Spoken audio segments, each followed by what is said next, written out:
મુખ્ય વક્તવ્યનો હવે સમય છે।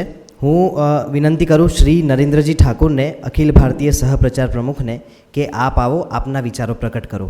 શ્રી નરેન્દ્રજી।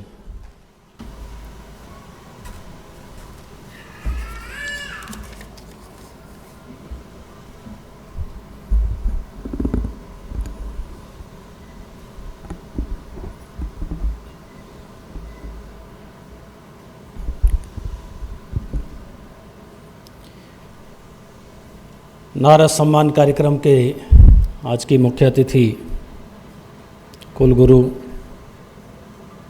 डॉक्टर अमी जैन जी, माननीय प्रांत संघ चालक भरत भाई, प्रांत प्रचार प्रमुख तेजस भाई पटेल और इस सभागार में उपस्थित सभी पूर्व प्रचार प्रमुख, विश्व संवाद केंद्र न्यास के सभी ट्रस्टीगण,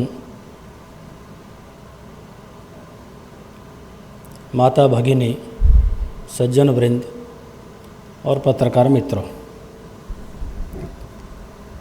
सर्वप्रथम तो मैं सभी पत्रकारों को, जिनको आज इस अवसर पर उनकी विशेष उपलब्धियों पर, उनके उत्कृष्ट कार्य को ध्यान में रखकर सम्मानित किया गया है, उन सभी को मैं अपनी ओर से हार्दिक शुभेच्छा, हार्दिक बधाई देता हूं। विजय भाई जब प्रस्तावना रख रहे थे तो उन्होंने बताया कि यहाँ पर अभी तक 5 प्रचार प्रमुख और 5 मुझे लगता है यहाँ हैं, है ना। तो बैठे बैठे मैं सोच रहा था कि मेरी भी प्रचार विभाग में यात्रा लंबी हो गई। अभी प्रदीप जी से चर्चा हो रही थी, बैठे थे तो 5 अखिल भारतीय प्रचार प्रमुखों के साथ काम करने का मुझे भी सौभाग्य मिला है। डॉक्टर श्रीकांत जोशी जी से प्रारंभ हुआ था तो अभी तक ये यात्रा चल रही है। आगे कब तक चलेगी हम कुछ कह नहीं सकते।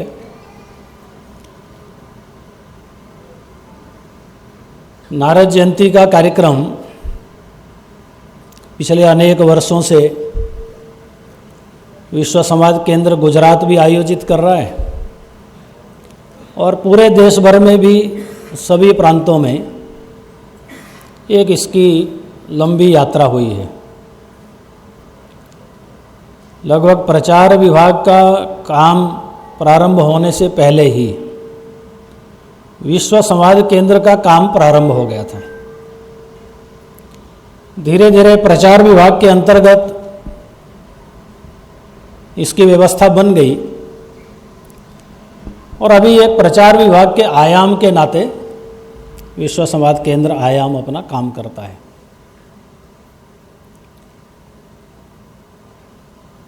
और स्वाभाविक है, थोड़ा भूमिका विजय भाई ने बताई है कि हम नारद जयंती क्यों मनाते हैं। तो अभी हम सब ने हिंदी पत्रकारिता के प्रारंभ हुए ऐसे 200 वर्ष पूर्ण हो गए। अभी अभी उसका हिंदी पत्रकारिता दिवस के दिन जो है वो कार्यक्रम भी अनेक स्तर पर मीडिया के द्वारा भी, सरकार के द्वारा भी आयोजित किए गए। तो भारत में जब हिंदी पत्रकारिता प्रारंभ हुई, या यूँ कहें कि भारतीय पत्रकारिता भारत में प्रारंभ हुई, तो सबसे पहली जो हिंदी पत्रिका निकली उदंत मार्तंड के नाम से, वो 1826 में उसका प्रारंभ हुआ। तो कलकत्ता में पहला अंक निकला, प्रारंभ करने वाले पंडित जुगल किशोर शर्मा थे। तो उन्होंने उसका जो पहला अंक निकाला वो नारद जयंती के दिन ही निकाला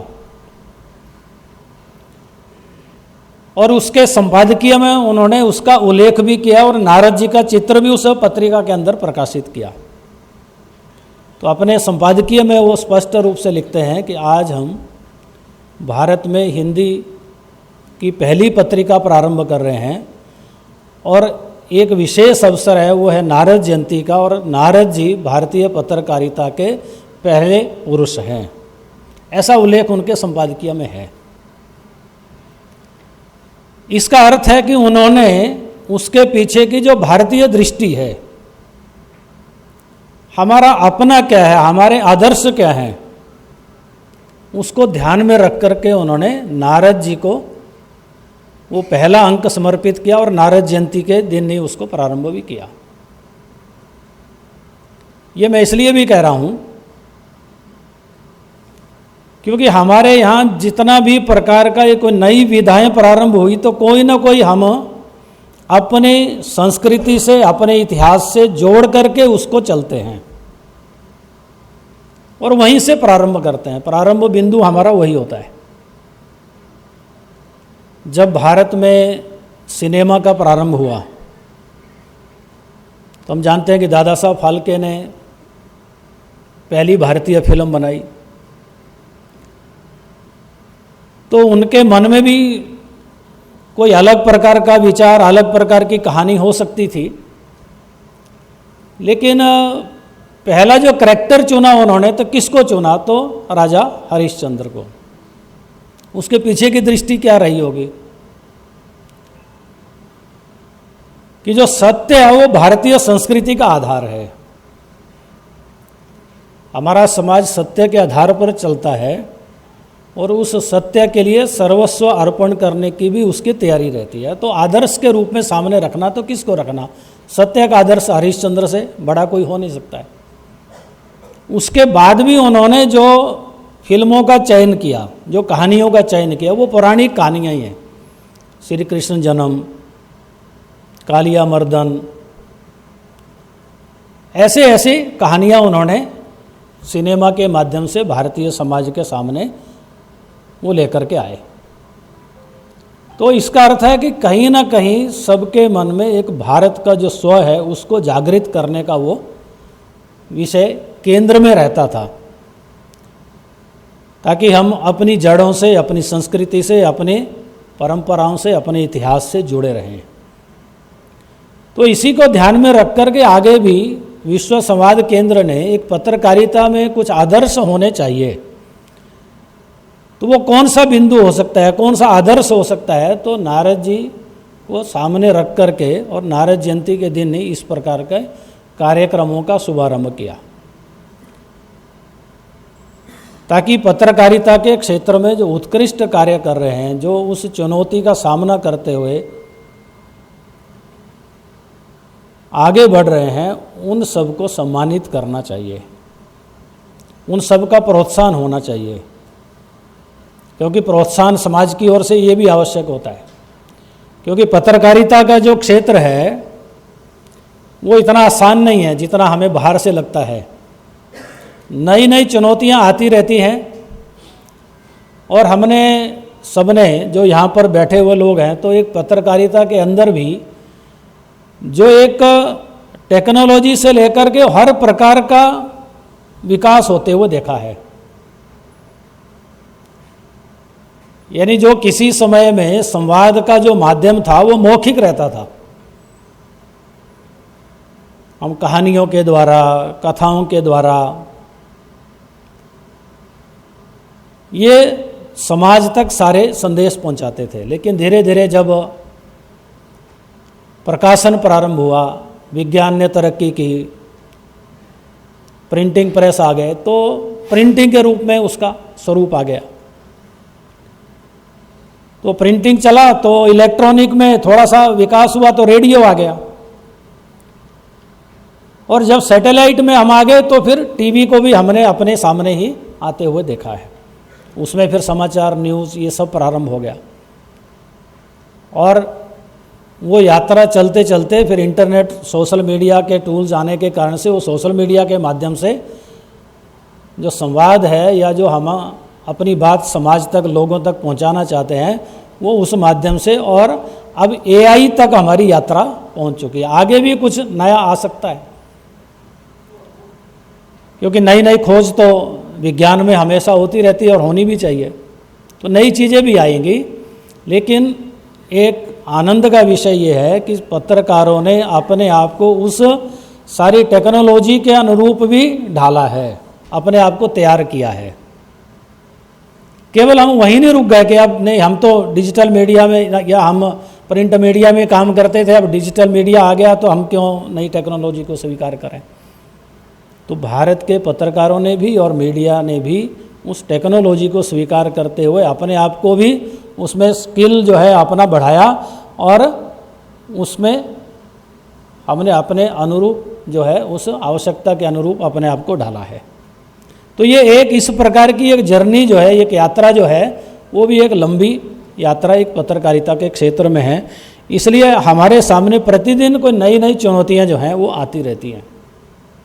तो उन सब चुनौतियों का सामना करते हुए पत्रकार जो है वो अपना काम करता है। अब हम जानते हैं कि पत्रकारिता का धर्म तो सत्य को उजागर करना है, तथ्य आधारित पत्रकारिता करनी है और समाज को जागरूक भी करना है।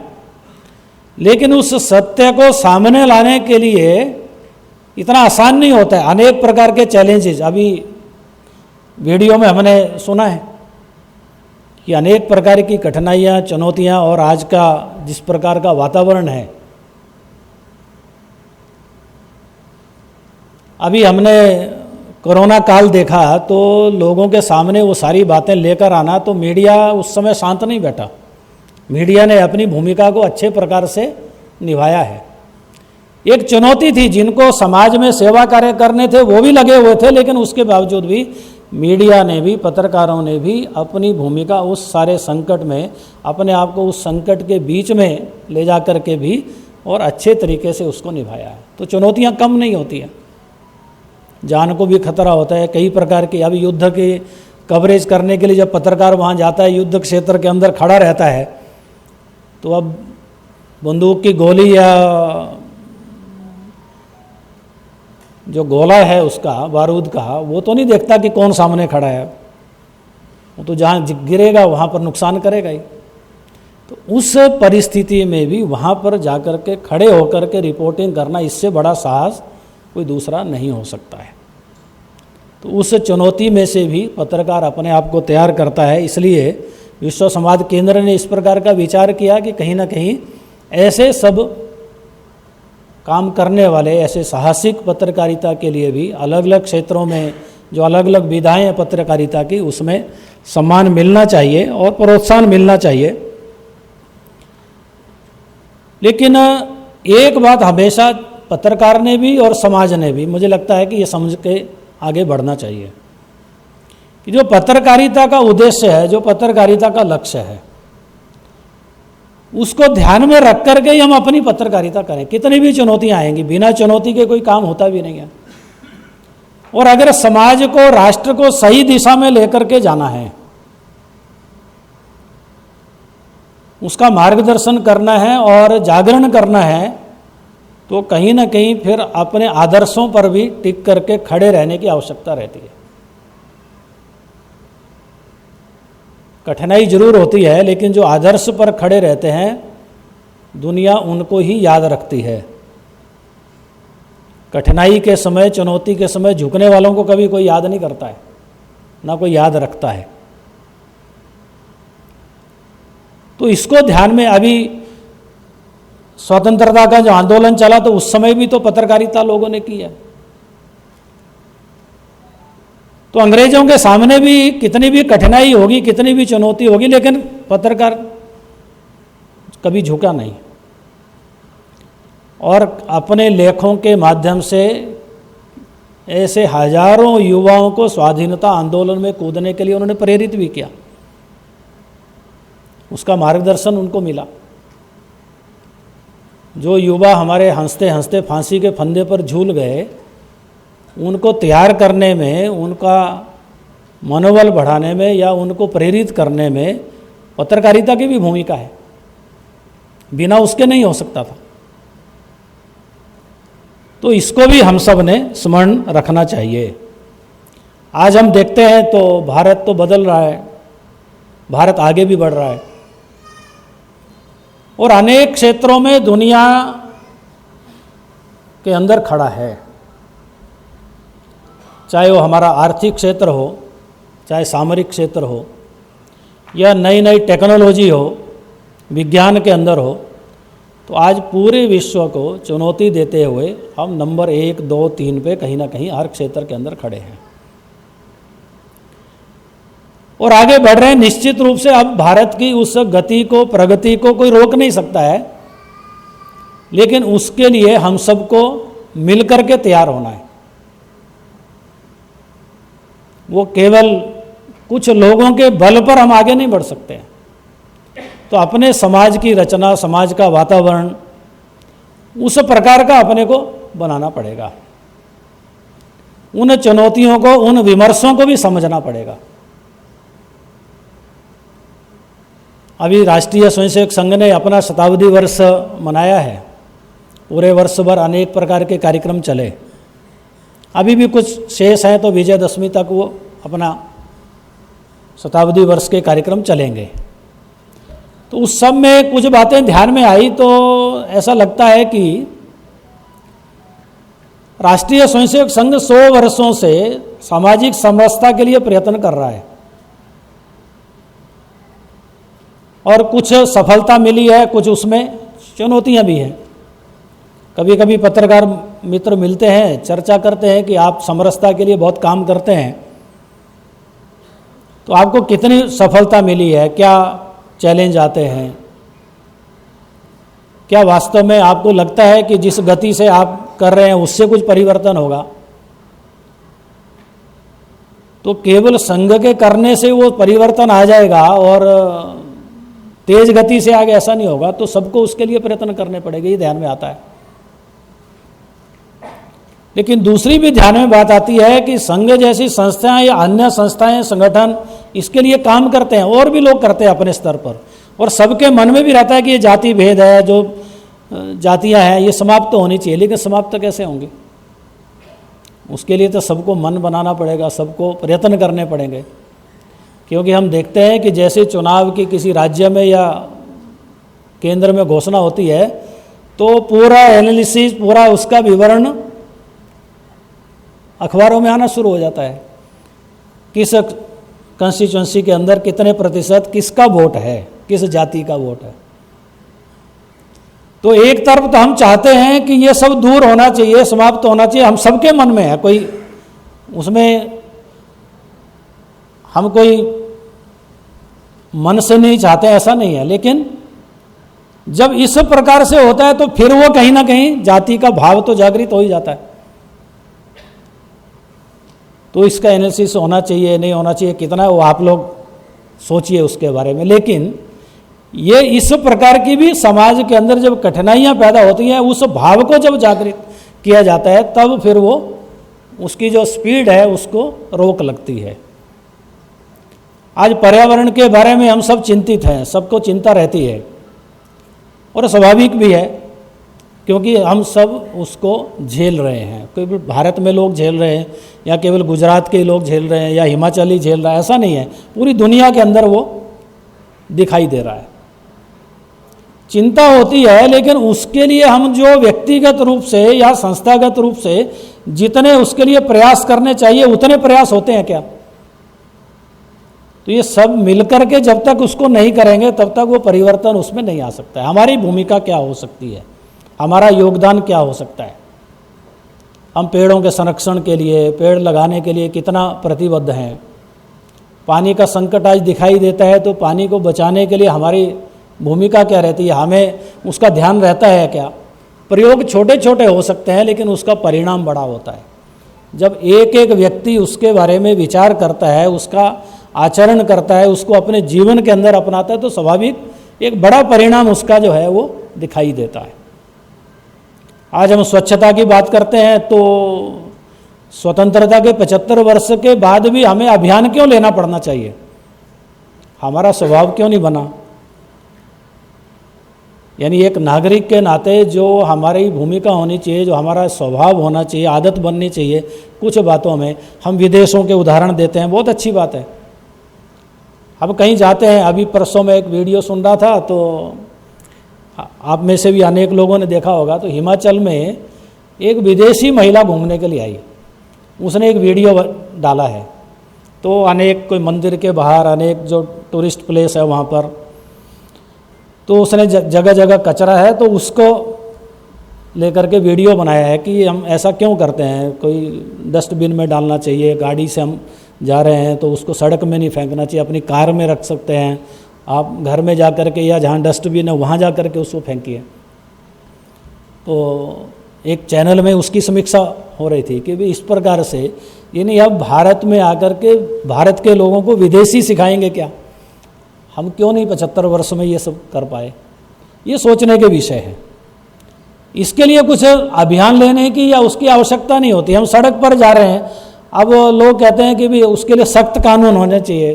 कानून तो हैं, ट्रैफिक रूल का पालन करना चाहिए, लेकिन पालन कोई कानून से होता है क्या? हमारी जब आदत होगी तो हम 1 सेकंड 20 सेकंड 25 सेकंड के लिए क्यों नहीं रुक पाते हैं? क्योंकि हमारी आदत में नहीं, हमारे अभ्यास में नहीं है।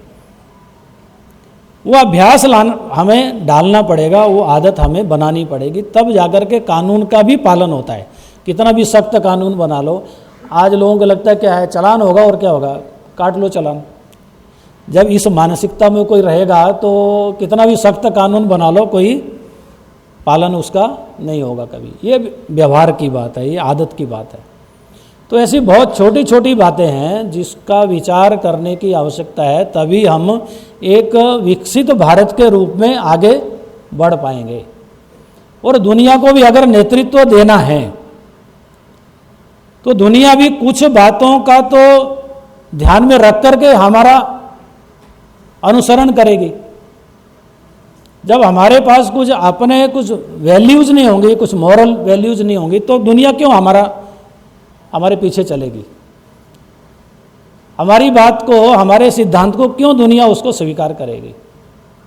वो भी तभी पीछे चलेगी जब हमारे अपने भारत के समाज के आदर्श या भारत की स्थिति उस प्रकार की होगी, तब उसको वो स्वीकार करेंगे।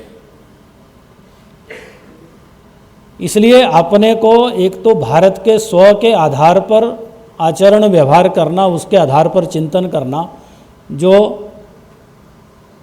हिंदी पत्रकारिता का प्रारंभ जिसके कारण से एक स्व के आधार पर हुआ, या भारतीय सिनेमा का प्रारंभ जो दादा साहब फाल्के ने अपने स्व के आधार पर, अपनी कहानियों के आधार पर जो प्रारंभ किया, ऐसे जीवन के अनेक क्षेत्रों के अंदर सबने मिलकर के किया है।